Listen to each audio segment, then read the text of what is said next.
Nagsimula na magtanim ng mais ang ilang magsasaka sa Batangas City.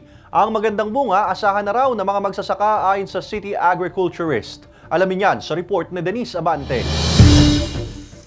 Puspusa na ang pagtatanim ng mga buto ng mais ang ilang magsasaka sa Sorosoro, Ilaya, Batangas City. Sinamantala na raw kasi nilang basa pa ang lupa sa taniman matapos ang naranasang pag-ulan. Ayon kay Mang Filimon, kalkulado na raw niya ang panahon ng anihan at pagganda ng bunga ng mga tanim na mais oras na babasa ng katamtamang ulan ang lupang tatamnan.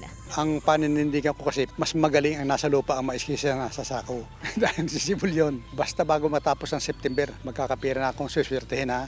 Dahil maraming bagyong papasok ngayon. Ang mahigit 1 hektaryang taniman ng mais na ito ni Mang Filimon, bahagi lamang ng ekta-ektarya niya pang taniman sa ibang lugar sa lungsod. Isang katamtamang ulan lamang daw sa loob ng 10 araw ang kailangan ng mga itinanim na mais para gumanda ang bunga nito at inaasahang maaani sa buwan ng Setyembre. Kung makararanas kasi ng malalakas na pag-uulan o bagyo, posibleng masira ang katawan ng mais o mabulok at hindi mapakinabangan. Ayon sa Pag-asa, posibleng makaranas ng mga kalat-kalat na pag-uulan sa Kalakhang, Calabarzon sa mga susunod na araw. Expect po natin itong frontal system na nandun sa itaas. May posible po siya ng ma-develop ng shallow circulation at the end of the frontal system by Thursday to Friday. Bagay na nais ni Nemia para naman daw matuloy ang pagganda ng bunga ng mga itinanim na mais. Sa hirap daw kasi ng trabaho sa taniman, hindi niya nanaisin pang masira ng anumang sakuna ang kanilang pinaghirapan.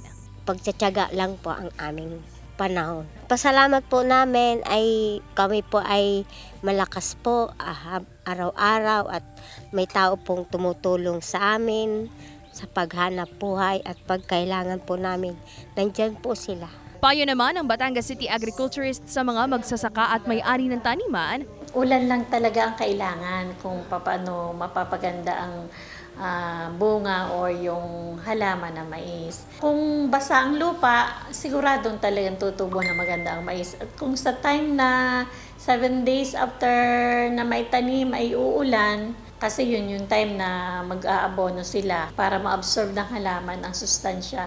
So manalangin na lang tayo na sana ay umulan. Huwag babagyo, ulan lang. Kasama si J.R. Manjares, Denise Abante, Balitang Southern Tagalog.